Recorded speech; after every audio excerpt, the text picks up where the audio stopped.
Hello and welcome to the GameSkinny podcast. We are recording this Wednesday, September the 18th, 2013. My name is Stephanie, minus my glasses. I'm here today with Ernesto. He's busy drinking right now. Who would say hi. What's up? Hi. Hey. Gary. Yo. Yeah, that's it. Yeah, Louie. He might be there. He might. And we also have Ryan. Hey, how's it going? It sounded like he said something, but not his picture. That was strange. So anyways, we've had a bit of a special week because Louie just died. That's right, he's just doing his hair. He'll be back. He's just doing his hair. Anyway, we had a bit of a special week this week because our great GameSkinny news roundup doesn't really have any important news besides, well, if you didn't know, GTA 5 came out yesterday. People bought it a lot. And they made about $800 million in 24 hours, which makes it on the way to becoming the fastest selling game ever. Anyway, what are we talking about this week? Pokemon X and Y have been amping up their pre-sale promos recently, announcing exclusive Megastones through their local GameStop, or if you're Canadian like me, in EB Games. Shiny Legendary pre-order rewards, and that got us thinking. We do a lot of collecting in games, and there's a lot of different kinds of collecting in games. We're going to go over some of them. So, yes, obviously the number one collecting game of all time, Pokemon. Yes. You collect, there's over, 626 of them now? That's ridiculous. Yeah, I remember when it was 151. Back when I was there's a lot a little kid type thing. I evolved since then. And anyways. Oh, I see. and anyways, but then there's other games that have other types of collecting as well. I lost my list here. Metal Gear Solid, for one, you get to collect all this music for your in-game iPod in Metal Gear Solid 4.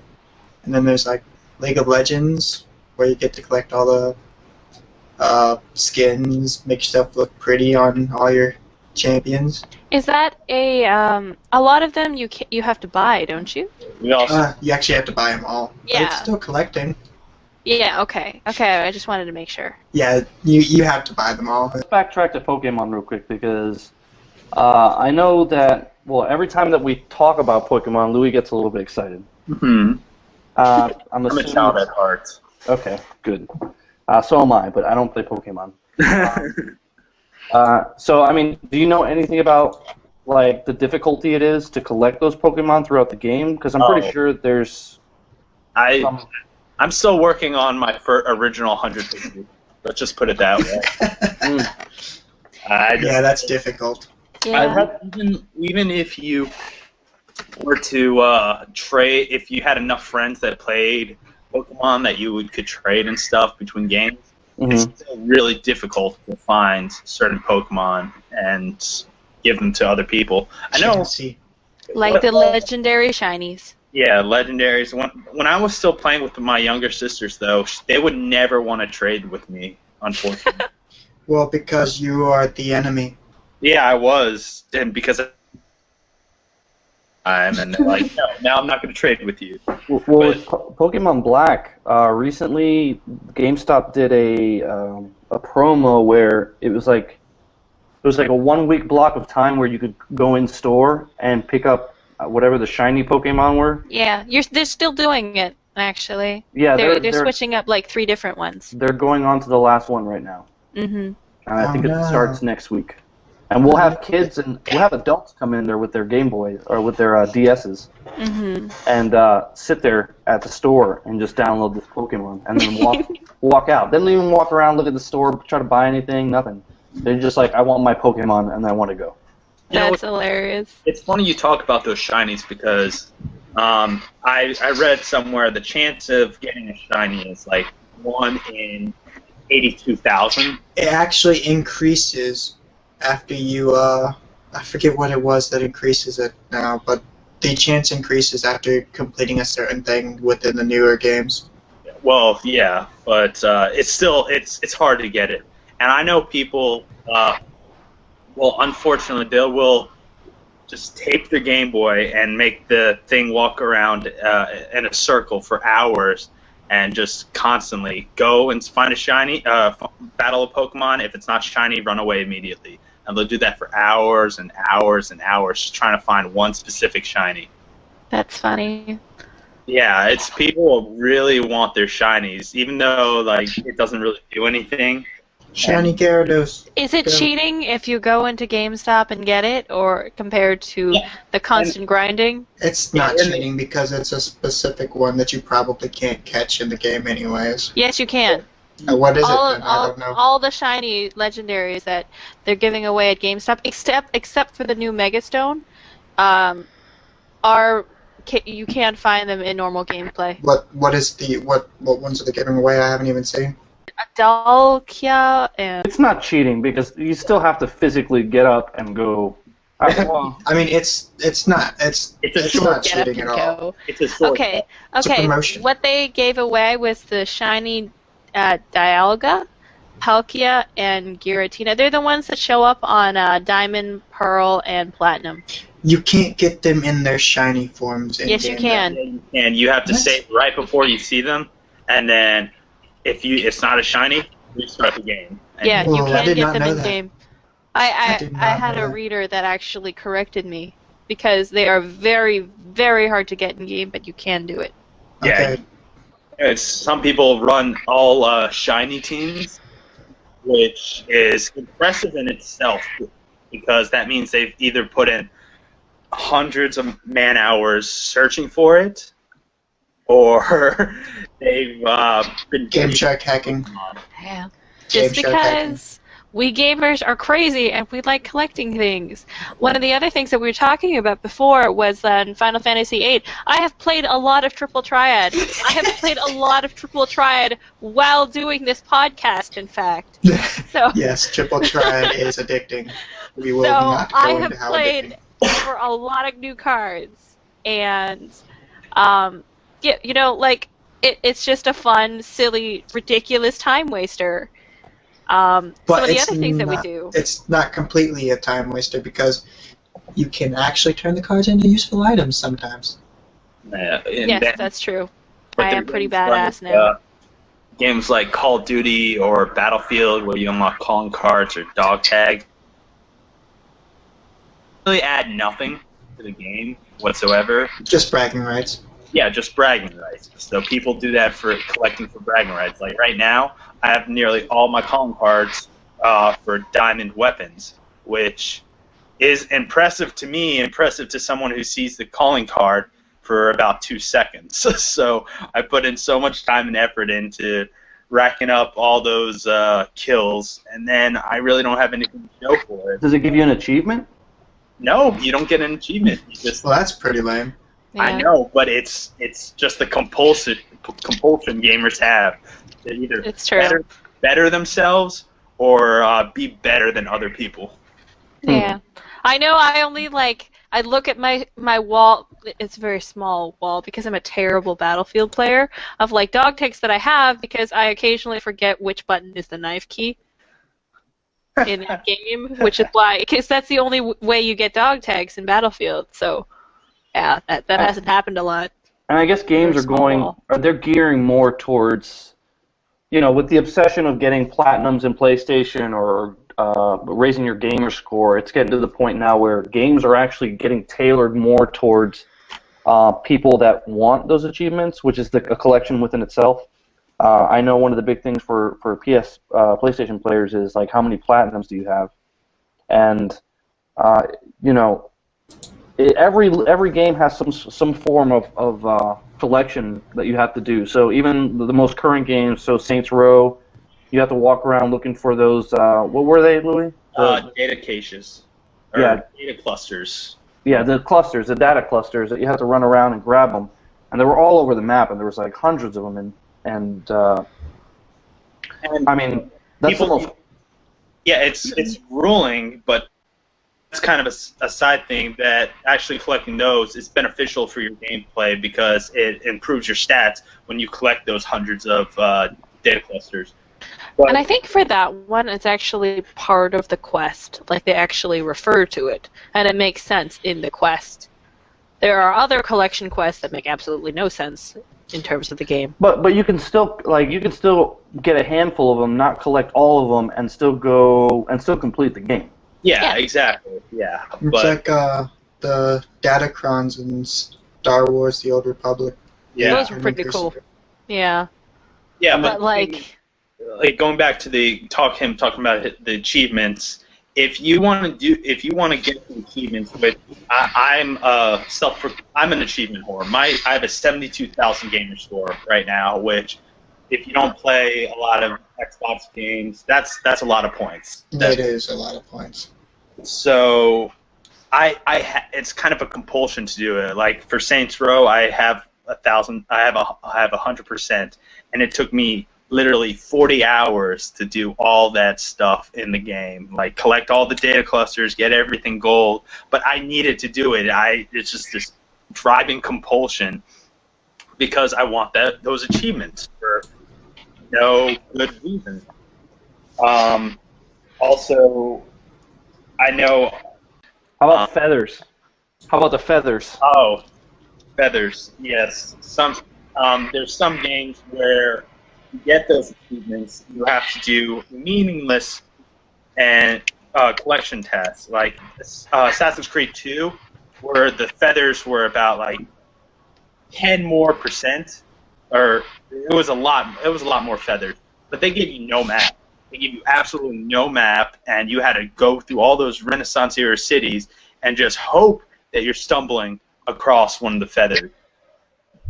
They were always up high. The one collection thing that I did in the last Assassin's Creed that I really enjoyed was looking for Benjamin Franklin's pages. Oh, chasing them in the wind. Yep, that one I enjoyed doing. But then, so do you think those? Go ahead. I was just saying, a lot of those quests actually make sense in the game. Like, can you think of other ones that like? They just stick in a collection quest to stick in a collection quest. I'm thinking of Tomb Raider because I really enjoy that game and I liked getting 100% completion. But it involved doing a lot of things like, oh look, I found some eggs, and I should burn this statue to the ground, or something like that. You know, that is really unnecessary when you're busy fleeing for your life. Yeah, I can. I'm looking at my game collection right now, and I know that there are just a ton of games that I could mention. Which a lot of the games now that you have to do the collections tend to be more of an open world. So even Tomb Raider, even if you were fleeing from whatever to finish the storyline, I think what they wanted you to do was go back to that area and find those the GPS things and the eggs, and you had to like burn down a statue or a lamp or something like that. It was like ridiculous, like ring a bell, I think was one of them. Some really ridiculous stuff. But the whole point was that they wanted you to complete the storyline, and for replayability, so you wouldn't just trade it in or give it to somebody. They would want you to go back and look for all that stuff. Well, do you think that's a problem that developers are doing? That they're artificially padding the lanes with these collections? Collections and useless quests. Yeah, that happens in MMOs a lot. When there's a side quest and you just want to get one for experience, you just go and do something random. Go kill these things and turn in the loot that you get, and you get experience and gold. I mean, with Final Fantasy XIV, there are Lev quests, which you could do the same quest over and over and over again just to get experience. And it's the same thing every time, so you know what you have to do. The common term for what you're talking about is like the kill 10 rats quests. Fetch quests. Yeah, I actually never heard of that term until recently myself, but it's kind of tedious. MMOs having you go kill these things that I could have killed myself and stuff. I don't even think those count as collection quests. To me, the collection quests when you're grinding are the ones that said collect 3 hearts of giant rabbits, and you have to go and kill like 50 giant rabbits in order to get like 3 hearts or something like that. Yeah, the RNG. Where they're rare drops, and you have to collect them because then you get. So they're putting you through something tedious. They're putting you through something tedious to make you play longer, pretty much. Yeah, pretty much. I like to call those RNG quests, random number generator. Yeah. They're taking the It makes sense. It's compulsion. Because, I mean, you guys probably aren't as bad as me, but all those feathers that I never collected. But just blowing in the wind. Just Really? Waiting for you. The first step is admitting you have a problem. Oh, I have a problem. And you ever? Speaking of that, like, we could go into like the psychology of why do we collect stuff? Why do we like doing it? Why did you have to collect those feathers, Louis? Because of all the shiny. I need all of them. Just like I need all the DLC packs, even though they're useless and only let me have like a top hat, or like they make all my weapons gold. Or turn Soraka really cool, or turn Soraka into a human. And Leak. Yeah, or like that. You know, stuff like that. Stuff that we would actually willingly spend both time and money for. It's mystifying how games can do that, but they do. It's just it's funny that you mention that, because I know there are a lot of games that like I'll either see that there's a item in the store or another costume that you have to pay money for, and even though I know I'm never gonna wear it, I'll still buy it because I'm like, well, you know, I need to complete the character's wardrobe. Oh, Saints Row. Oh God. Yeah. I do that in game, and I'm very glad that they don't like make us buy skin per skin. They have a lot of costume packs, but they're in a freaking pack, so it's okay, right? Yeah, they just came out with the GTA Wild West pack. And the Wild West pack, yeah. And then you got, you know, fighters that come with DLC characters later on, and, you know, with fighters, they get very boring and very tiring very quickly.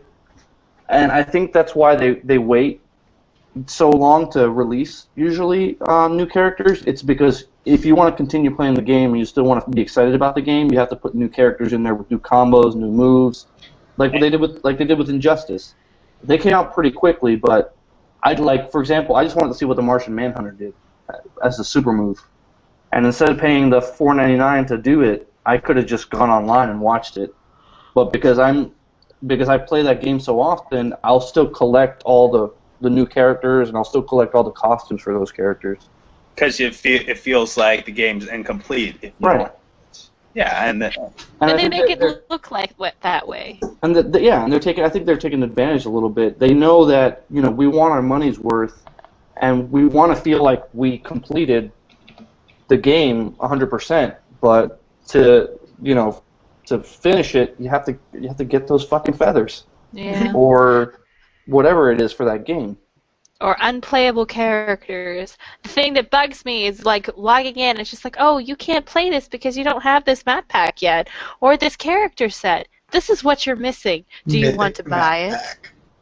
Do you think now, with that collect or hoarding mind that gamers have now, or the completionist in us, do you think that's starting to reflect in the types of games that are coming out, especially for like the younger-minded? Do you think they're pretty much prepping them to be that way? So in other words, we have Skylanders, which has they're going on to Swap Force now, which is the third. So with Skylanders Giants, and now they're doing Swap Force. And Swap Force, you can combine characters' torsos with their bottoms, which means you can buy more figurines for it. And have to spend more money to get all these different combos. Right, and that's what I'm getting at. So now they realize that, you know, gamers are are so involved in their games that they're willing to spend just insane amounts of money to get everything they need for a game. So they'll get every single Skylanders character, or Infinity, they'll get every single Infinity character, or Pokemon Rumble, they'll get all the Pokeballs, even though they might get the same Pokemon over and over again. Yeah, I think it's just a continuation of like the fact that we as gamers like to collect stuff. I know we've already gone into like collector's editions and stuff, but we like our merchandise and ridiculously. Yeah, That's yeah. nice. Like this is one of like the collectible ones that we were supposed to get. I don't care. I No, wanted show it again. I don't but- think Gary was looking at it. Show it because Gary might have a little bit of a... I can't see it, honestly. It's too small. Hold on, I can... It's Cloud fix from it. Kingdom Hearts. Oh, Yeah, it's a Kingdom Cloud. Hearts one. It's Cloud. You know, It would have been better. it's funny if you. I have Tifa as well. She's pretty sexy. And covered in Nice. dust, but Yay, Tifa. I think I might have that one, but anyway. anyway. To collect This is stuff. better. Warhammer 40K. Merchandise. We like collecting our merchandise as well, and that's outside of games. Yeah, There is a lot of collecting outside of games now.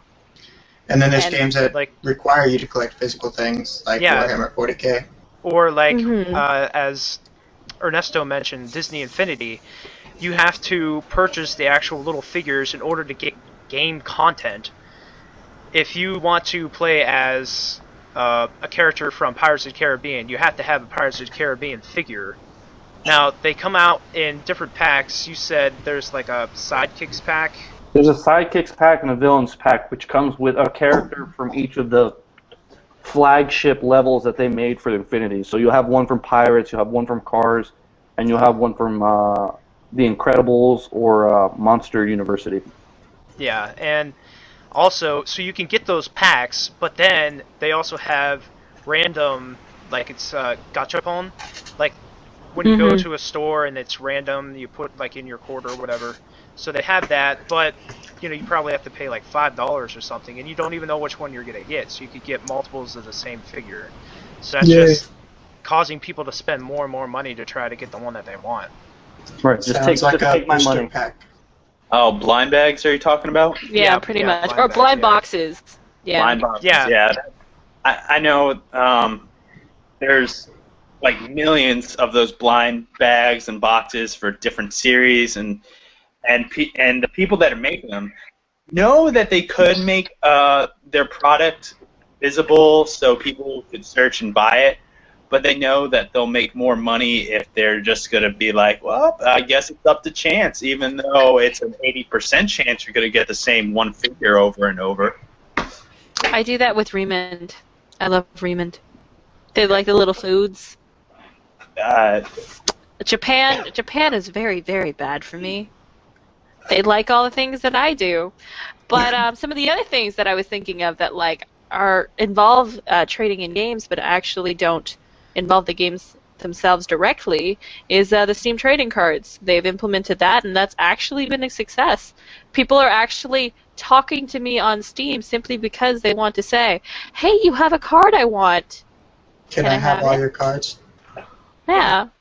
You know, it's actually like making it a community thing where people actually want to collect all the cards that they can for their favorite games. And You'll I have, guess- like, there's the Steam trading card group that you initially had to join in order to be part of the beta, and I guess, like, people go on there and they constantly trade, and people are talking back and forth, and you might actually, like, make a friend to play games with, so that's pretty cool, you know, like you were saying, it definitely opens up the community. You were going to say, Louis? it's kind of come full circle. Like, one of the kind of original things of collecting was Pokemon cards. Well, Magic the Gathering was first, but Well, yeah, but yes, Pokemon was the Magic. flagship, I guess. It was the most popular, really. Yeah, The one that- Pokemon was I more think about it made it collecting than playing. mainstream. Shockingly enough, Pokemon made card games like mainstream, which is interesting. Yeah, and I remember even as a little kid going to, there was this like little hole-in-the-wall comic store that sold the cards, and I would go there, and me and a few other people would open up the packs, and we'd trade right on the spot. Yeah. And it's kind of cool, because like you said, it was building friendship and it was building a community. And I even did go and brought some of my cards and did a competition. I wasn't good at it, but I played when I was really little on it. Well, you got, that still sticks to now. It may not, I know we never really talk about tabletop stuff very much, but like the Magic game, those they have like full competitions, and people go and meet up, all over the country and all over the world to go to these competitions, to trade and play.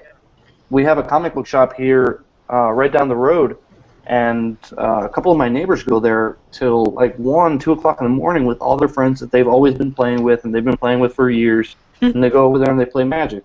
So that's another thing about collecting. I mean, you're right. There's a social aspect that brings people together. I think it's more of a, selfishly, because they want that card they can't get, but they know their friend has. But at the same time, they're connecting. Yeah, like you speak of Magic. I play it myself, and I've spent a little bit more money than I probably should have on some Magic cards, but it's fun because you definitely meet friends. I met a lot of friends in college playing Magic, and some of them are my really good friends even today. And I know that they have like Pro Tour, they have like professional Magic players, just like MLG.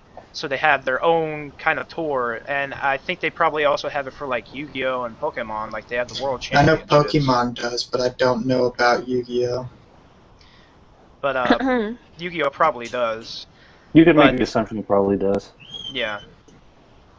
And, it also makes you wonder, how did they get away with getting us to get the cards, like the shiny cards, because this is shiny, you probably can't see it, shiny Kalia of the Vast, which you can only get in a specific commander set, and it's like worth more than the original one. And you want it because it looks better. It's rarer than the other one because there weren't as many produced. But I think it cooler, is the concept that it's rarer. Yeah, and you got things that you can only get at certain conventions. There's things that you can only get at a certain time frame. There's certain things that you can only get in a specific country. So you got more bragging rights. Yeah, E3 exclusive stuff that you can only get at E3, or TGS is coming up. I'm sure they'll have exclusive stuff. Yeah, but do we really need to do as much as collecting as we do? I mean, what are your thoughts? Do you really need that shiny card? Yes, yes, I do. I think, you kind of recognize it for what it is. I've seen it being poked fun at in even shows like The Big Bang Theory. How why would anybody pay money for it? I will pay money for that.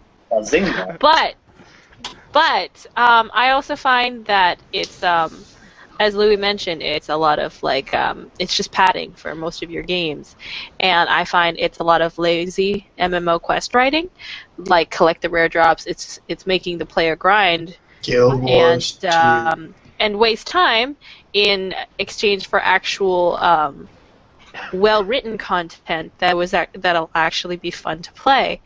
And I think if you got rid of that, that would actually be a challenge to the game industry to make games better, which would be a good thing. It's just I think we've all fallen into the mentality that we've all been talking about how we like collecting things that we're used to and that we're okay with doing. If we're okay with doing that, then there's no reason for them to get rid of it. Well, I mean, no matter, and no matter what, and it doesn't just fall on video games either. So, I mean, this is what I'm going to say for me in closing. It's everybody has something they collect. Everybody has a hobby. So, for example, you got people that collect baseball cards. They collect baseballs or sports memorabilia. You have people that collect books, comic books, cute things. Toys. There's shows all over the place. Antiques. There's shows about it on TV about Antique people Roadshow. that just constantly have to collect whatever they're passionate about. Hoarders. Yeah, okay, not that show because I don't collect my own feces and dead cats, but Why not? because that's gross. But if you're passionate about something, you're going to want to collect it. So as a gamer, one of the things that we would want to collect is achievements and personal tasks completed in video games, and now it's evolving to the point where it's becoming physical, something physical that you have to buy to complete a set for Infinity or Skylanders or Pokemon Rumble or whatever. Because otherwise, the game is just not worth completing. If I can't have a perfect ending, why do I want to save this game? We got brainwashed by the whole collecting things, I think. And now that it's become so mainstream that nobody gets out of it, really. So, it is what it is. We love our chains.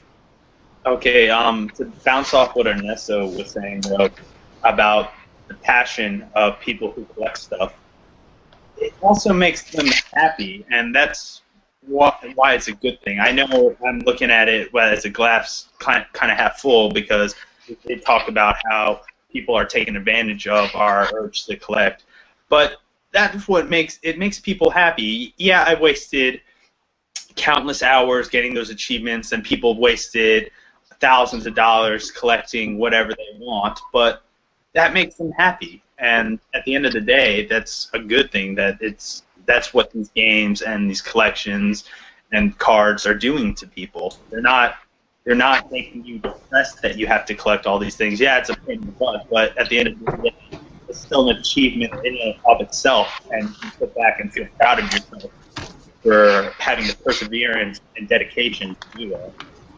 Right. So, Okay. I guess we should probably close. How about what are our favorite collections or collection stories?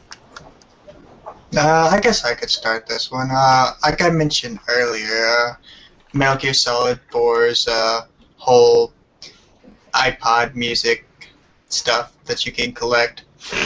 I had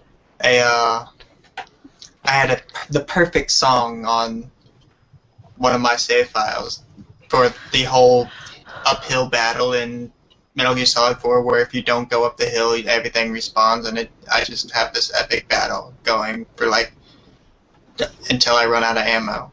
And so yeah, that made finding that song way worth it. So, Mr. Giant Cojones, what about you? What do you like collecting? I'm not much of a trophy whore for the PlayStation. I'm not much of a completionist when it comes to video games. I like enjoying the main storyline, so I can't really say anything about that. I'm more into collecting video game memorabilia, so I have the golden. I can't even find him right now. I got a golden ticket. No, I was gonna say. No, it's not a golden ticket. Got a golden snip? No, I have the golden dog, the Battlefield dog tags that just came out. And then I have them. They're around here somewhere. And I always get collector's editions, so I have the Halo Reach statuette. I don't know if you can see it. See that little? Yeah, I see it. That's the Halo Reach statuette. I'm going there. There it is. And then right next to it is the Injustice statue. And then I ordered the special edition Arkham Origins so I can get that Joker, that big Joker with LEDs behind him. Oh, that's cool. And then I got the Wind Waker HD Collector's Edition, which comes with the Ganondorf statuette. Oh, I want that. So physical stuff. I'm a big fan of collecting the collector's editions with all the statuettes and stuff like that. Yeah, I totally hear you on that. I like to collect physical things.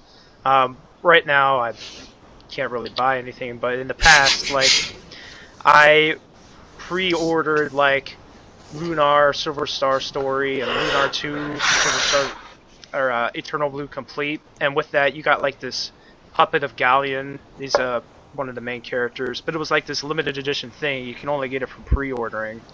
Or like I pre-ordered the collector's edition of Legend of Zelda Skyward Sword because I really wanted the controller and the CD. The gold one? Yeah. I didn't have a Wii Motion Plus controller, so I figured that would be a way to get the controller, and it's a nice limited edition controller, and I really like it, so I'm a big Zelda fan, and it was worth it to me, because then I'd actually be able to play the game instead of going and buying just a regular controller. So yeah.